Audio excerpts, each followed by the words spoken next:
ഇതാര് ജലജേച്ചിയോ? വന്നു വടെ നിക്കാതെ ഇരിക്കു ജലജേച്ചി.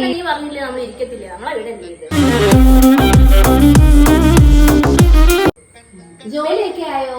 ആ ജോലിയെല്ലാം കഴിഞ്ഞ പിള്ളേര് ഫുഡ് കഴിച്ചിട്ട് എങ്ങാണ്ടോ പോയി. ഇവിടുത്തെ ജോലിയെല്ലാം കഴിഞ്ഞ ബേബി? ആ ഇവിടെ എല്ലാം കഴിഞ്ഞല്ലോ ചേച്ചി. മോളുണ്ടല്ലോ, മോളെ കാണാനില്ലല്ലോ, 5-6 ദിവസമായിട്ട് വെളിയിൽ ഇറങ്ങിയിട്ട്. അവിടെ അകത്ത് എന്തോ വർക്ക് ചെയ്യുവാ, ഞാൻ വിളിക്കാം. ആ വിളിക്കും. മോളെ ചെന്നു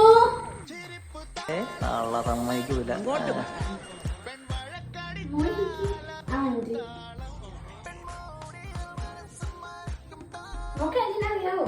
കണ്ടിട്ടുണ്ട്. അപ്പുറം അപ്പുറം വീട്ടിലൊക്കെ നടന്നു പോകുന്നത്. ആന്റി വെച്ച് മോൾക്ക് അറിയത്തില്ലായിരുന്നു മോള് വീടിന്റെ വെളിയിൽ ഇറങ്ങിയ. ഇതെന്താ മോളെ മുടിയിലൊക്കെ കളറടിച്ച് വെച്ചേക്കുന്നു? അല്ല, ആന്റിയുടെ മുടിയിൽ എന്താ മൈപ്പീടിയുടെ പോകുമ്പോ? ആന്റിക്ക് എത്ര വയസ്സൊക്കെ ആയില്ലേ? ഒന്നും ആരെയൊക്കെ മറക്കാം. മോക്ക് എത്ര ചെറുപ്പമില്ലേ? ഇങ്ങനെ കളറടിച്ച് വെക്കേണ്ട ആവശ്യം. ഇതൊക്കെ കെമിക്കലാണേ, മുടി കൊഴിഞ്ഞു പോകും. ആന്റി വെച്ചത് ഓർഗാനിക്കാ. ഇത് എണ്ണയാ. എനിക്ക് സംസാരിക്കുന്ന താല്പര്യമില്ല. ഇതെന്താ മോളെ ഫ്രോക്കോ? വയസ്സെത്രയായി? 25. അതിനാ ബേബി കൊച്ചിനെ കെട്ടിച്ചു വിടാത്തെ? 25 വയസ്സിൽ ഈ കുട്ടി കൊടുക്കും ചുണ്ടാലും ചോപ്പും ഒക്കെ കാര്യം തേച്ച് കൊച്ചു തലയിലൊക്കെ കളറ് മഴവിന്റെ കളറൊക്കെ അടിച്ചു വിടാറുണ്ട്. കൊച്ചിനെ എന്നെ കെട്ടിച്ചു വിടാത്തെ? ബേബി ഒരു കാര്യം ചെയ്തു, ഞാൻ നമ്മുടെ ചന്ദ്രനെ ആ മറ്റേ തെക്കേലത്തെ അല്ലേ? അവന് ഞാൻ നാളെ ഇങ്ങോട്ട് പറഞ്ഞു മോളുടെ കാര്യമൊക്കെ ഒന്ന് ആലോചിച്ചു.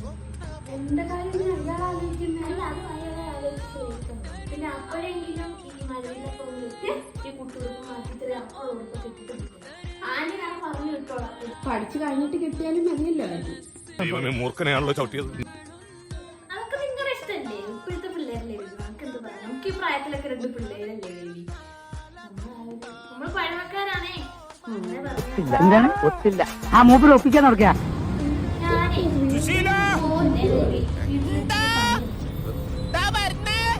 എല്ലാരും വിളിച്ചു. അതായിരിക്കും നല്ലത്.